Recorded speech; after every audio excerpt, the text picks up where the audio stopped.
ഒട്ടുമിക്ക ആളുകളും ഇന്നലകളിൽ ജീവിക്കുന്നവരാണ്. ബാക്കിയായ ആഗ്രഹങ്ങൾ, സ്വപ്നങ്ങൾ, വിരഹങ്ങൾ എന്നിവയുടെ പേരിൽ. മറ്റു ചിലർ നാളേക്ക് വേണ്ടി ജീവിക്കുന്നു. ഇന്നത്തെ എല്ലാ സ്വപ്നങ്ങളും ഉപേക്ഷിച്ചു നാളേക്ക് വേണ്ടി ജീവിക്കുന്നു.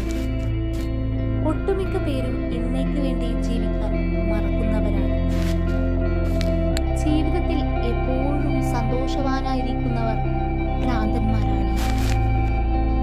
കുട്ടികൾ എപ്പോഴും സന്തോഷവാന്മാരായിരിക്കുന്നത് അവർക്ക് ഓർമ്മകളുടെ ഭാരം ഇല്ലാത്തത് കൊണ്ടാണ്. ഇന്നലകൾ എന്ന് പറയുന്നത് കഴിഞ്ഞു പോയ കാലമാണ്. അവയിൽ നിന്ന് എന്തെങ്കിലും പഠിക്കാനുണ്ടെങ്കിൽ പഠിച്ചു മുന്നേറേണ്ട സമയം അതിക്രമിച്ചിരിക്കുന്നു. എന്നാൽ ഇന്ന് എന്ന് പറയുന്നതാണ് യാഥാർത്ഥ്യം. നമുക്ക് എന്തെങ്കിലും സ്വപ്നങ്ങൾ നേടാൻ ഉണ്ടെങ്കിൽ അത് ഇന്ന് തന്നെ നേടാൻ പരിശ്രമിക്കുക. ജീവിതത്തെ ഏറ്റവും കൂടുതൽ ആഗ്രഹിക്കുന്നത് ആരാണെന്ന് ചോദിച്ചാൽ മരണത്തെ മുഖാമുഖം കാണുന്ന ഒരു വ്യക്തിയായിരിക്കും. ജീവിതത്തിലെ വിജയം എന്ന് പറയുന്നത് നമ്മുടെ മാത്രം സ്വപ്നങ്ങൾ നേടുകയല്ല, നമ്മുടെ കൂടെയുള്ളവരുടെ ഒരു ചെറിയ സ്വപ്നത്തിനെ